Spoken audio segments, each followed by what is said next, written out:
episode, we're going to talk about how you can make the most of test day. And there are three main parts. First of all, you should be prepared going into the test.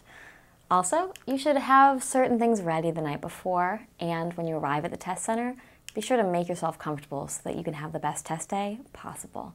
Let's check those out in more detail.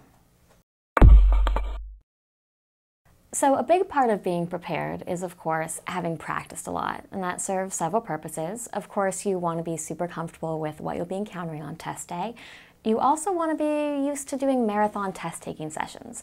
You'll be in the test center for probably a little more than 4 hours, so you don't want it to be the first time that you're sitting there and doing testing that long. So you want to build up a tolerance for it well in advance.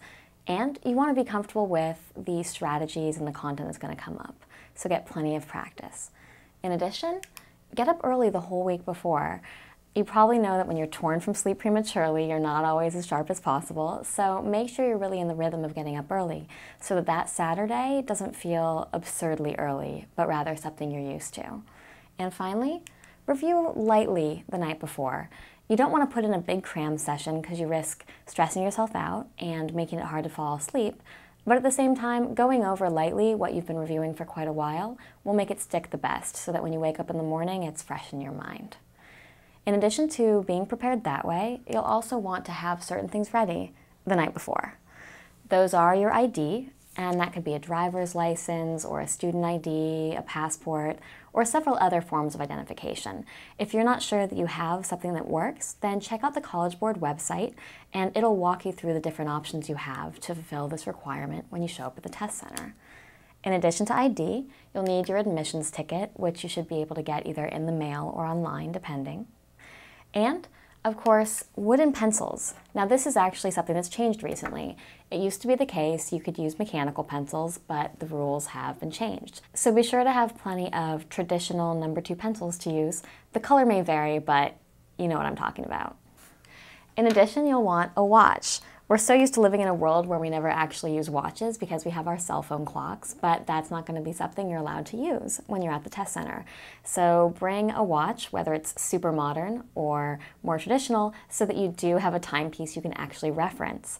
Because you're not sure whether or not you'll be within view of the clock, although you should definitely try to be. You also want a calculator, and virtually any calculator you might own is going to be fine. A lot of people have the TI, and that's probably the most common choice, and it's definitely allowed. Pretty much the only way you're in trouble is if you have a calculator that beeps out loud, which is impressive if you own that, or it has a roll of tape, also very impressive. And finally, if you have a calculator that has a QWERTY keyboard, you can't use any of those, but that's pretty rare. If you have a traditional scientific calculator or one of these, you should be in good shape. And finally, bring a snack. You will have breaks, so during those breaks you want to have a little something to eat and drink.